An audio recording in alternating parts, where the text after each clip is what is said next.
Welcome to online और offline ज्ञान channel. My name is गौरव। दोस्तों, मेरे बहुत सारे सब्सक्राइबर्स मेरे से रिक्वेस्ट कर रहे थे, सर जो साउथर्न रेलवे का रिक्रूटमेंट निकला हुआ है अप्रेंटिस का, प्लीज़ आप इसकी डिटेल्स में वीडियो बना दीजिए क्योंकि हमें इसके लिए अप्लाई करना है। तो मैंने उनसे प्रॉमिस किया था कि आज रात मैं इसकी वीडियो आपके लिए बनाकर लेकर आ जाऊँगा। तो पोस्ट नेम की बात करते हैं, अप्रेंटिस की पोस्ट यहाँ पर निकाली गई है। अब कौन कौन से अप्रेंटिस हैं ये डिटेल्स में मैं आपको आगे बताऊंगा। यहाँ पर आपको जो है स्टाइपेंड भी मिलेगा, एक तरीके की सैलरी समझ लीजिए आप। तो साउथर्न रेलवे जो है अप्रेंटिस यहाँ पर आपके लिए लेकर आया है, तो ज़रूर इसका फॉर्म फिल कीजिए। तो बढ़ते हैं आगे डिटेल्स की ओर। तो मेल और फीमेल दोनों के लिए अप्रेंटिस है। 21 फरवरी 2018 तक आप इसका ऑफलाइन फॉर्म फिल कर सकते हैं। दोस्तों, इसका ऑनलाइन फॉर्म नहीं है, इसका जो है ऑफलाइन फॉर्म है। फॉर्म का आपको कहाँ पर भेजना है ये भी मैं आपको बताऊंगा, और फॉर्म का जो लिंक है वो मैंने आपको डिस्क्रिप्शन में प्रोवाइड कर दीजिए। तो आप जो है उसका प्रिंट आउट निकलवा के उस एड्रेस पर भेज देना जो मैं आपको आगे वीडियो में बताऊंगा। लोकेशन की बात करें तो साउथर्न रेलवे जोन में यहाँ पर जो है आपकी वैकेंसीज होगी, आपको पोस्टिंग दी जाएगी। और यहाँ पर जो पोस्टिंग है ये नॉन आईटीआई और आईटीआई दोनों के लिए। अगर आप 8वीं पास है, 10वीं पास है या फिर 12वीं पास है तो आप इसमें जो है अप्लाई कर सकते हैं। अब किसके लिए आईटीआई चाहिए और किसके लिए आईटीआई नहीं चाहिए ये मैं आपको आगे बताऊंगा। फीस स्ट्रक्चर की बात करें तो जनरल और ओबीसी के लिए 100 रुपये फीस है। एससी एसटी फिजिकली हैंडीकैप और वुमेन के लिए कोई फी नहीं है। यहाँ पर फी कैसे पे होगी, आपको जो है इंडियन पोस्टल ऑर्डर बनाना पड़ेगा। किसके फेवर में ये भी मैं आपको आगे दिखा दूंगा। एज लिमिट की बात करें तो 21 फरवरी 2018 को आपकी एज 15 से 24 साल होने चाहिए। यहाँ पर जो है दोस्तों पोस्ट के अकॉर्डिंग इन्होंने जो है यहाँ पर रखा हुआ है कि किसकी कितनी एज रखी है, लेकिन मैंने मिनिमम और मैक्सिमम आपको बता दिए। वैसे मैं आपको एक बार और दिखा दूंगा नोटिफिकेशन में। उसके बाद जो है आगे बढ़ते हैं, मैं आपको वैकेंसी डिटेल्स बता दूं। तो पोस्ट नेम मैं आपको ऑलरेडी बता चुका हूं। एजुकेशन क्वालिफिकेशन आगे डिटेल्स में बात करेंगे। नंबर ऑफ पोस्ट 624 यहाँ पर पोस्ट निकाली गई है। तो मोड ऑफ सिलेक्शन यहाँ पर आपकी मेरिट लिस्ट आएगी और मेरिट लिस्ट के बेस पर आपका सिलेक्शन होगा। यहाँ पर जो है इनकम की बात करें तो ये आपका फर्स्ट ईयर का इनकम है पर मंथ जो आपको दिया जाएगा। उसके बाद जो है आपको ईयर के अकॉर्डिंग जो है आपका स्टाइपेंड बढ़ा दिया जाएगा। इसे सैलरी मत समझिएगा दोस्तों, ये स्टाइपेंड बोला जाता है इसको, क्योंकि अप्रेंटिस जो है आपकी जॉब नहीं होती है, ट्रेनिंग होती है। अगर आपको अप्रेंटिस नहीं पता कि क्या होता है उसकी वीडियो का लिंक मैंने आपको डिस्क्रिप्शन में दे दिया है। तो आगे बढ़ते हैं यहाँ पर एजुकेशन क्वालिफिकेशन की ओर। तो पहले हम बात करेंगे फॉर एक्स आईटीआई कैंडिडेट्स के लिए जिन्होंने आईटीआई पहले किया हुआ है। यहाँ पे fitter, machinist, electrician, mechanic, diesel और आपका जो है एमएमबी यानी मैकेनिक मोटर व्हीकल, इसमें जो एजुकेशन क्वालिफिकेशन रखी है यहाँ पर रखी है आपकी, आपको 10th पास होना है। एग्जामिनेशन अंडर 10+2 यानी आप 10th पास है तो आपका चल जाएगा। और जो है pass ITI course in relevant trade, जिस ट्रेड में आप अप्लाई करना चाहते हैं उसमें जो है आपका आईटीआई किया होना चाहिए। यहाँ पर बस इन्होंने एनसीवीटी का सर्टिफिकेट मांगा है दोस्तों, ना ही आईएसवीटी और ना ही आपका जो जितने भी अलग होते हैं वो आपका नहीं मांगा है। इसके अलावा जिनके पास सर्टिफिकेट नहीं है ये एनसीवीटी वाला, वो क्या करें, वो नॉन आईटीआई वाला फॉर्म फिल करें, उनके लिए ज़्यादा बेटर रहेगा क्योंकि ये अपॉर्चुनिटी दोनों के लिए, आईटीआई और नॉन आईटीआई के लिए। यहाँ पर जो है अपर एज की बात करें तो एज मैं आपको ऑलरेडी बता चुका हूँ, इसमें 24 है वैसे एज। उसके बाद हम बात करते हैं आपके 6th वाले पोर्शन की। तो मैकेनिक के लिए यानी रेफ्रिजरेटर एंड एयर कंडीशनिंग के लिए यहाँ पर आपको 10th पास होना है विथ साइंस, जिसमें आपका फिजिक्स, केमिस्ट्री एंड मैथमेटिक्स आपका होना चाहिए अंडर दी 10+2 सिस्टम। ठीक है। उसके बाद जो है आपका यहाँ पर आईटीआई भी मांगा जिस ट्रेड के लिए आप अप्लाई करना चाहते हैं, यानी मैकेनिक जो है आपका रेफ्रिजरेटर एंड एयर कंडीशनिंग में होना चाहिए। उसके बाद आपकी एज यहाँ पर 24 साल से ज़्यादा नहीं होने चाहिए, मिनिमम इन्होंने 15 साल रखी है, मैंने आपको बता ही दिया है। उसके बाद हम बात करते हैं यहाँ पर ये जो आपका दूसरा पोर्शन है ये आपका इसी का ही पार्ट है। इलेक्ट्रॉनिक्स की बात करें ये आईटीआई वालों के लिए, नॉन आईटी की मैं आपको आगे दिखाऊंगा। इलेक्ट्रॉनिक्स मैकेनिक की बात करें तो यहाँ पर आपको 10वीं पास होना है और यहाँ पर 10वीं पास आपका जो है 12वीं भी आपको क्लियर होना चाहिए। साथ में जो है आपका यहाँ पर मैथमेटिक्स, फिजिक्स और केमिस्ट्री जैसा सब्जेक्ट होना चाहिए, तब आप इसके लिए अप्लाई कर सकते हैं। सेकंड पार्ट आपका आईटीआई उस ट्रेड में होना चाहिए जिस ट्रेड के लिए आप अप्लाई करना चाहते हैं। वैसे मैं जो है इसको एक बार पढ़ देता हूं। तो pass ITI course in electronics mechanic और mechanic radio and TV trade in government recognise ITI and should possesses NCVT certificate. ISVT नहीं मांगा दोस्तों, आपको थोड़ा डिफिकल्ट लग रहा होगा। जो आईएसवीटी वाले हैं या जिन्होंने डिफरेंट ऑर्गेनाइजेशन से या डिफरेंट सर्टिफिकेट है जिनके पास, वो जो है नॉन आईटीआई वाला फॉर्म फिल करें। आपकी एज इसमें भी 24 साल से ज़्यादा नहीं होने चाहिए। अब बात करते हैं वेल्डर की। वेल्डर के लिए आपको 8वीं पास होना है, साथ में जो है आपका ITI का सर्टिफिकेट होना चाहिए। एज इसमें आपकी 22 साल से ज़्यादा नहीं होने चाहिए।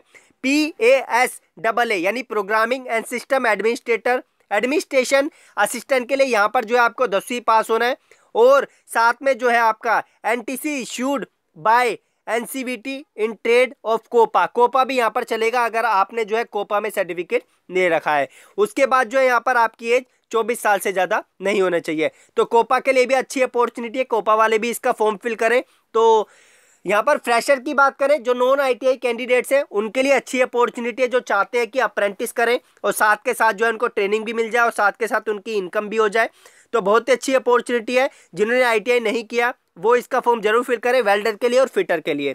तो वेल्डर के लिए यहाँ पे आपको जो है 8वीं पास होना है और आपकी एज 20 साल से ज़्यादा नहीं होने चाहिए 21/2/2018 को।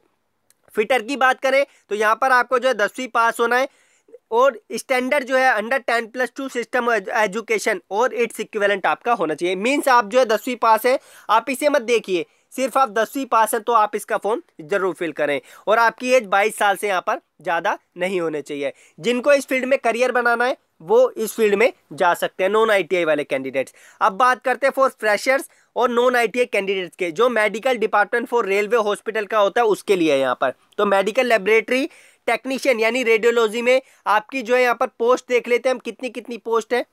तो एक पोस्ट है यहाँ पर अनरिजर्व के लिए, और यहाँ पर जो है मेडिकल लेबोरेटरी टेक्नीशियन आपकी पैथोलॉजी में यहाँ पर जो है आपकी 2 पोस्ट है। इसकी क्वालिफिकेशन की बात करें तो यहाँ पर आपको 12वीं पास होना है विथ फिजिक्स, केमिस्ट्री और बायोलॉजी। तो साइंस वाले स्टूडेंट्स के लिए भी अच्छी अपॉर्चुनिटी है।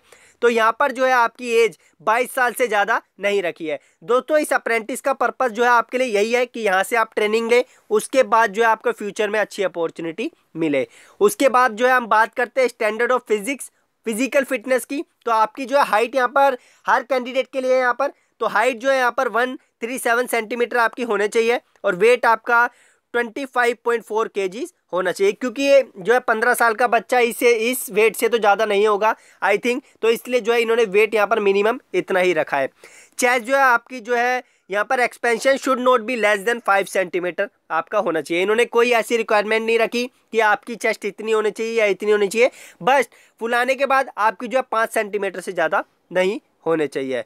मीन्स आपकी सपोज 20 है तो 20 में अगर 5 जोड़ेंगे, 5 को अगर आप फुलाते हैं तो आपकी जो है 25 होने चाहिए, 26 से ज़्यादा नहीं होने चाहिए। विज़न की बात करें तो विज़न जो है यहाँ पर आपका विज़न यहाँ पर इन्होंने रखा हुआ है, there should be no evidence of any morbid condition of either eye or the lids of either eye which may be liable to risk or aggravation. और इसे आप छोड़ दीजिए, ये पार्ट आपके लिए नहीं है। आपके आई में बस प्रॉब्लम नहीं होनी चाहिए, बस आप इतना समझिए अगर आपकी आई में प्रॉब्लम है तो दिक्कत हो सकती है जब आपको बुलाया जाएगा डॉक्यूमेंटेशन के लिए। द कैंडिडेट्स, ये आप छोड़ दीजिए ये वाला पार्ट। उसके बाद हम आगे बढ़ते हैं। तो पीरियड ऑफ ट्रेनिंग की बात करें तो यहाँ पर मैकेनिकल के लिए यानी मैकेनिक डीजल के 2 साल का है और ऑल अदर ट्रेड्स जितनी भी है उनके लिए 1 साल का यहाँ पर जो है आपकी ITI का पीरियड जो इन्होंने रखा हुआ है। और period of training for freshers के लिए यहाँ पर जो है आपका वेल्डर के लिए 2 साल का और फिटर के लिए 3 साल का। उसके बाद period of training for freshers यहाँ पर जो है नॉन ITI के जो कैंडिडेट्स हैं, जो period of training of fresher जो लेबोरेटरी टेक्नीशियन और एट मेडिकल डिपार्टमेंट RH और GOC जो मैंने आपको पीछे बताया उनके लिए 6 मंथ की यहाँ पर ट्रेनिंग रखी हुई है। तो ये आपका पीरियड है कि कितने पीरियड के लिए आपको ट्रेनिंग पर रखा जाएगा।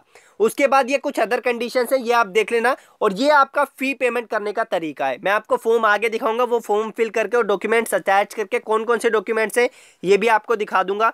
तो पहले मैं ये पढ़ देता हूँ। A closed Indian postal order amounting to ₹100 यानी 100 रुपये का आपको जो है एक इनके फेवर में पोस्टल ऑर्डर बनाना है, यानी IPO इंडियन पोस्टल ऑर्डर जिसे बोला जाता है वो बनवाना है। तो जो कैंडिडेट SC ST और PWD और वुमेन है उनके लिए जो है यहाँ पर छूट रखी हुई है, उनको फ़ी पेमेंट करने की ज़रूरत नहीं है। तो बिना फ़ी के वो जो है फॉर्म को सेंड करके भेज सकते हैं। अब बात करते हैं डॉक्यूमेंट्स की। तो ये डॉक्यूमेंट्स आपको जो है भेजने हैं अपने जो है जो फॉर्म आप फिल करेंगे, जो मैं आपको दिखाऊंगा और जिसका लिंक मैं आपको डिस्क्रिप्शन में दूंगा, तो वो फॉर्म के साथ आप जो है ये डॉक्यूमेंट जरूर भेजना। अब बढ़ते हैं हम नोटिफिकेशन की ओर। तो मैंने मैक्सिमम चीज़ें आपकी कवर कर दिया नोटिफिकेशन की। अगर कोई डाउट होए तो मेरे को कमेंट बॉक्स में मेंशन कर देना, मैं वो क्लियर करने की कोशिश करूंगा। और एक और बात बता दूं, जो एनसीवीटी से नहीं है वो फॉर्म जरूर फिल करे, लेकिन वो नॉन आईटीआई वाला फॉर्म फिल करें, उनके लिए ज़्यादा अपॉर्चुनिटी रहेगी। अब देख लीजिए किसके लिए कितनी वैकेंसीज है। तो टोटल मैंने वैकेंसीज आपको बता दी है, अराउंड जो है 650 वैकेंसीज है। तो ये आप देख लेना, मैंने क्वालिफिकेशन भी आपको बता दी है। उसके बाद जो है आपका नीचे का पार्ट है जो नॉन आईटीआई का, ये भी मैंने आपको बता दिया है। तो सीधा मैं पहुंचता हूं अब आपके जो है फॉर्म पर। ये सारी डिटेल्स मैं आपके साथ ऑलरेडी कवर कर चुका हूं। बस आपको मैं ये सैलरी का पार्ट, स्टाइपेंड का पार्ट दिखा देता हूं। तो पहले साल आपको जो है 5,900 रुपये मिलेंगे, दूसरे साल आपको 6,700 रुपये, और जो है तीसरे साल जो है आपको यहाँ पे 7,550 रुपये दिए जाएंगे। तो ये आप देख सकते हैं, ये आपका स्टार्टिंग का है। और फिर जो है मेडिकल डीएसएल इंक्लूड करके आपका जो है इतना पार्ट बनेगा।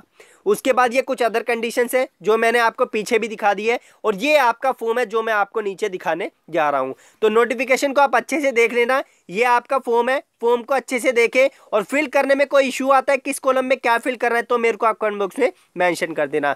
दोस्तों अगर आपको वीडियो अच्छी लगी तो आप वीडियो में कमेंट बॉक्स में मेंशन कर सकते हैं, और हमारी वीडियो को शेयर करना ना भूलें ताकि दूसरे आईटीआई कैंडिडेट्स की मदद हो सके। धन्यवाद दोस्तों इस वीडियो को देखने के लिए।